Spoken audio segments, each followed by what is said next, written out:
Bonjour, bonjour. Alors, de retour avec cette vidéo. Aujourd'hui, je parle d'un sujet qui s'appelle des règles d'attribution. En fait, c'est un sujet qui est méconnu auprès des gens, mais qui est bien connu auprès des professionnels. Alors, ces règles d'attribution ont été imposées par le gouvernement, donc je parle toujours de la fiscalité, pour contrer un contribuable qui va vouloir diminuer son taux d'imposition en transférant des biens, en accordant des prêts, souvent à son conjoint, sa conjointe, sa femme, son mari, ou à des enfants mineurs. Il y a aussi des cas où il y a un transfert dans des fiducies ou dans des sociétés, mais sincèrement, pour les fiducies, je ne traite pas ça parce que, premièrement, je ne maîtrise pas la fiscalité des fiducies. Deuxièmement, c'est un sujet, c'est très rare. Alors, les deux cas que j'ai avancés, donc transfert à un conjoint, femme, mari, transfert à un enfant ou à un neveu, en général aussi neveu, c'est très rare, mais les cas les plus courants, c'est un transfert à la conjointe, conjoint, ou à un enfant mineur. Il y a aussi la possibilité de transférer à une société. Ça aussi, c'est un cas qui est rare parce que si on fait un transfert dans ce qu'on appelle une SIP, une société qui exploite une petite entreprise, là, il y a une exception. Donc, les règles ne s'appliquent pas. Donc, pour résumer tout ça, je vais traiter les règles d'attribution dans les deux cas. Un, conjoint, conjointe, femme, mari, enfant, mineur. Alors, c'est ça. Donc, pour les gens qui n'ont jamais entendu parler des règles d'attribution, ça, c'est des règles pour contrer, pour obliger, en fait, qui font que le contribuable qui fait un don, en fait, on appelle ça un transfert, mais dans la réalité, il s'agit d'un soit une vente, soit un don. Je ne sais pas s'il y a un autre moyen, mais en général, soit une vente, soit un don. Et c'est fait à la conjointe, conjoint, mari, femme ou à l'enfant. Et pourquoi on se casserait la tête de faire tout ça? Parce qu'en général, la personne qu'on appelle l'auteur du transfert, c'est quelqu'un qui est imposé à un taux très élevé. Ben, il veut transférer un bien à son conjoint, conjointe ou à un enfant mineur parce que le conjoint, en fait, la personne qui reçoit le transfert, le don, lui est imposé à un don plus faible. Alors, les règles d'attribution, il vient contrer ça. Concrètement, les règles d'attribution, ils disent non, non, non, on n'accepte pas ça. Même si vous vendez le bien, ça va être l'auteur du transfert qui va être imposé. Donc, vraiment, c'est pour décourager ce genre de transfert. Alors là, c'est un sujet qui n'est pas évident, surtout pour les gens qui l'entendent pour la première fois. Donc, comme d'habitude, on va faire ça d'une façon simple, avec des petits schémas, des petits exemples. Je dirais, je vous garantis pas, mais je pense que d'ici la fin de la vidéo, tout le monde va comprendre qu'est-ce que ça veut dire les règles d'attribution et les conséquences qui en découlent. Alors, allons-y. Donc, concrètement, de quoi qu'il s'agit? Donc, supposons qu'on a ici un monsieur, et lui qui est imposé à un taux, on va dire, très élevé. On parle d'un taux d'imposition. Et puis lui, c'est quelqu'un qui a plusieurs biens. Donc là, on va dire qu'il y a une maison, il y a des terrains. Donc maison, je parle des immeubles, des terrains, des actions à la bourse, de l'argent. Et puis pour lui, ça c'est bien, il génère un revenu. Donc là, on parle bien d'un revenu de bien. Alors lui, qu'est-ce qu'il fait? Donc là, il décide de transférer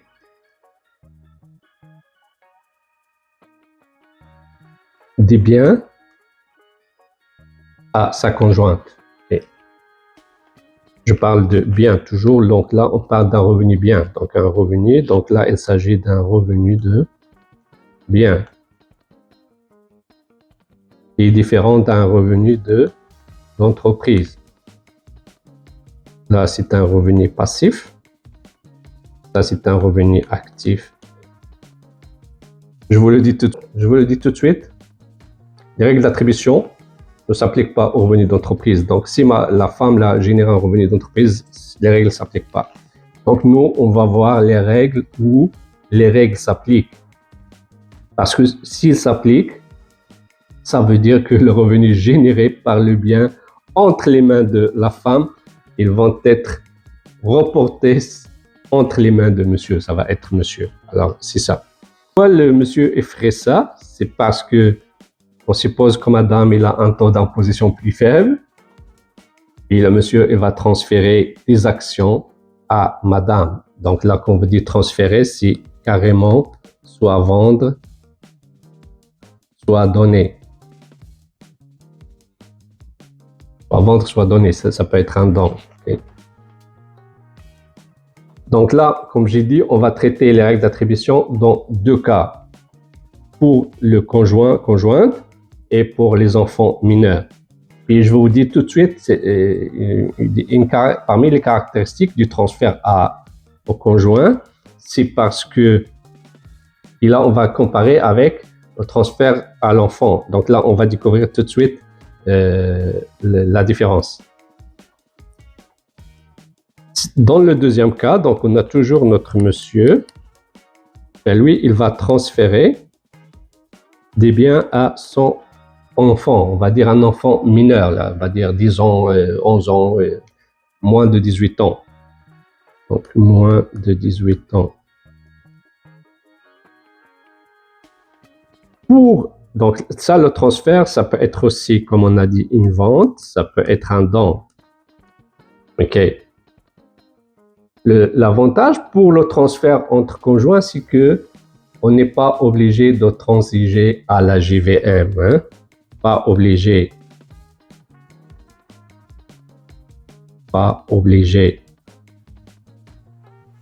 Admettons, on a des actions qui ont coûté 1000 $. Puis là, OK, on va faire ça comme un exemple. OK. Donc, supposons que monsieur détient des actions qu'il avait achetées dans le passé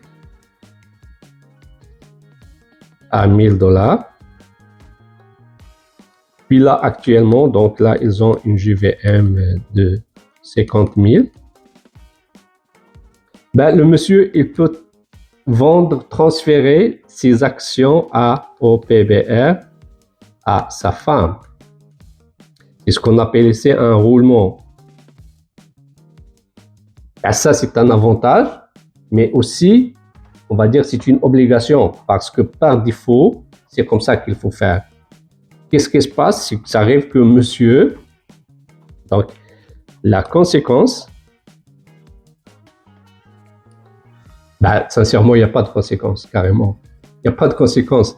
C'est comme si monsieur, il n'a pas vendu les actions parce que c'est zéro conséquence.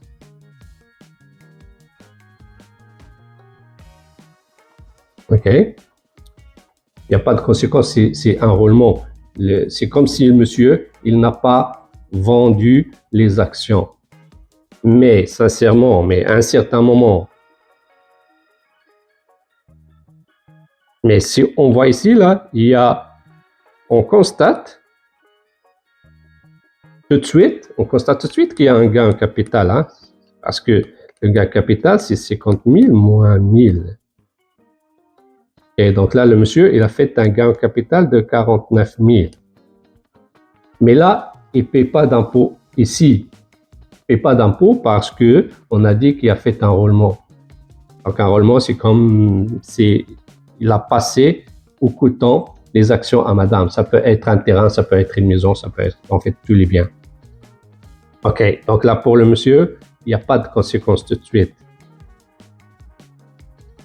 Là pour madame,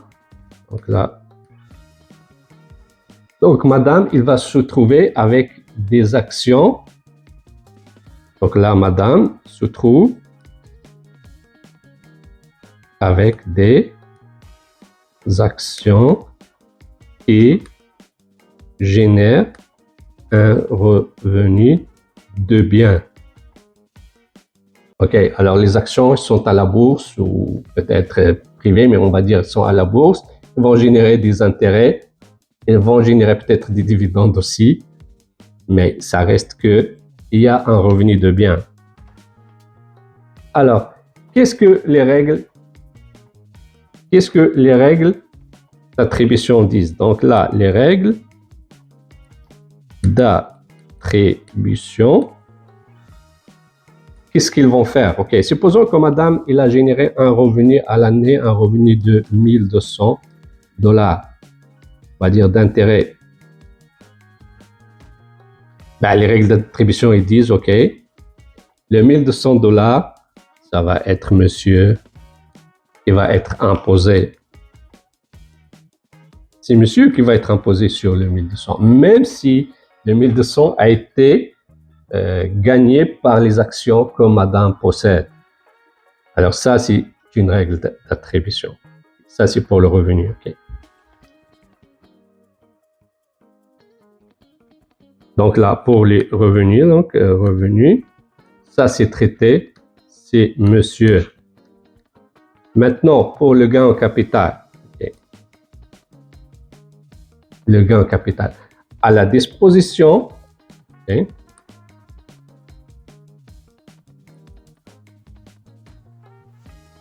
c'est qui va payer le gain en capital?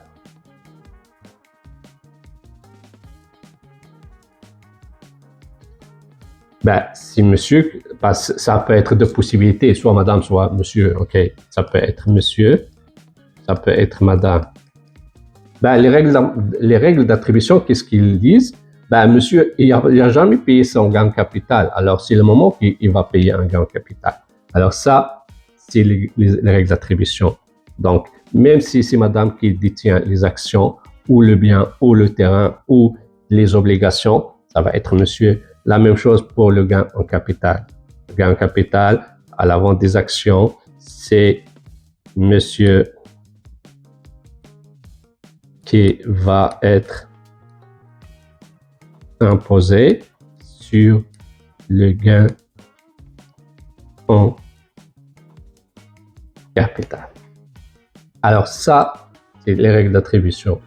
Ça sert à rien, mais ça peut être quand même une planification, mais en tout cas, les revenus et le gain capital, ça va être le donateur. Là, le monsieur, là, on l'appelle aussi l'auteur du transfert. Donc, c'est l'auteur du transfert qui est imposé. Parfait. Donc là, on avait commencé ici. On avait dit madame, puis on avait dit le monsieur avec un enfant de moins de 18 ans. Donc là, on va voir c'est quoi les conséquences pour un enfant mineur.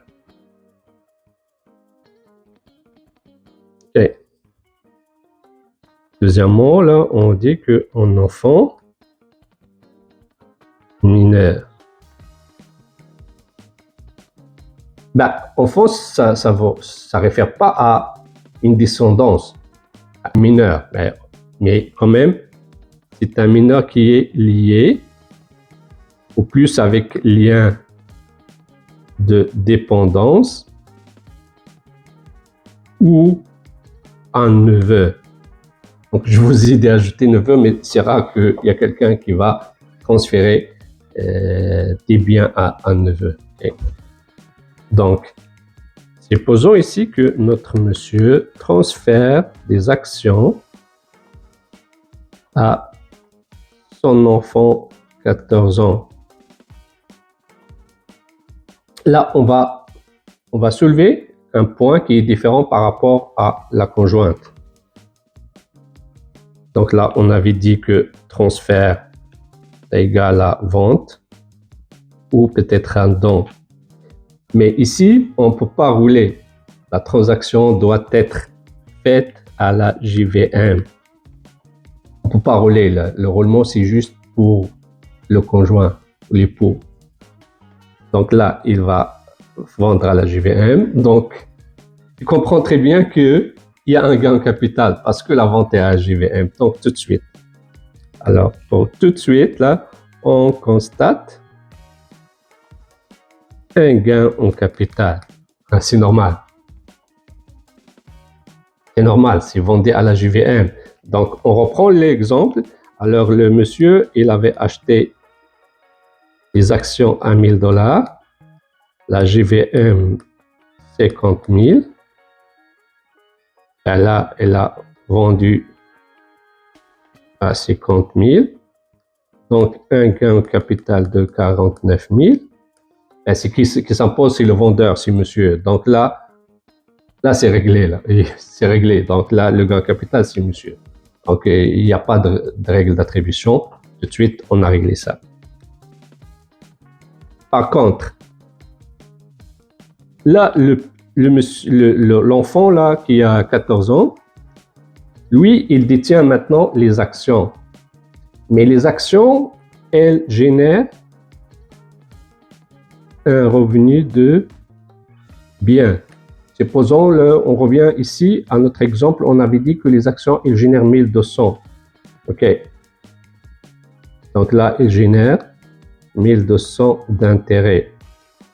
Là, les règles d'attribution, elles s'appliquent. Donc, on prend le 1200 et là, ça va être imposé entre les mains de l'auteur du transfert. OK, ici, c'est le même traitement.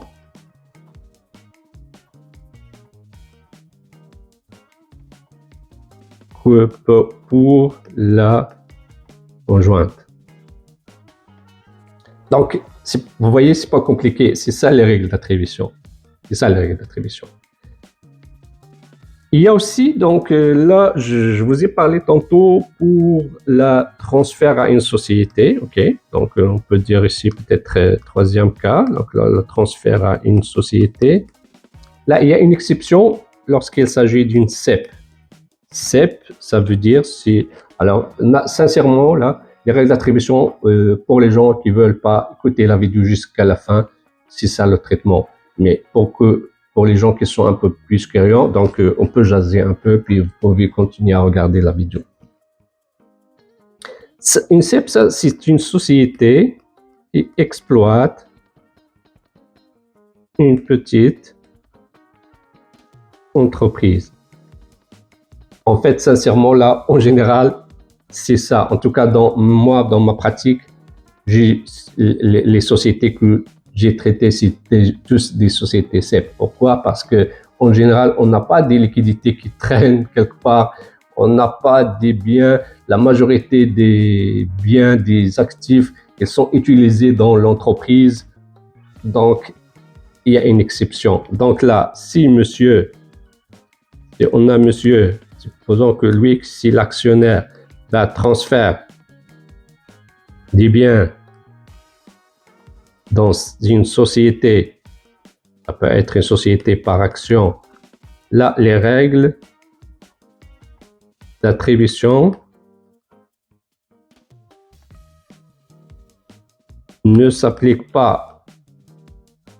Donc, il n'y a pas à s'inquiéter. Quand on dit ne s'applique pas, ça veut dire il n'y a pas à s'inquiéter.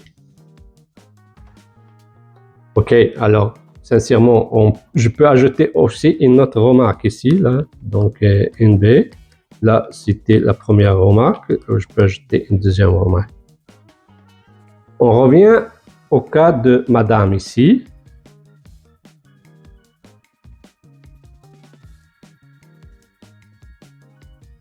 OK, je vous ai dit qu'on faisait ça avec un roulement.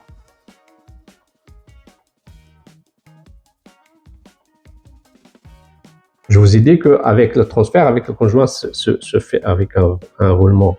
Donc, s'il y a un roulement, ça veut dire on reporte la constatation du gain en capital.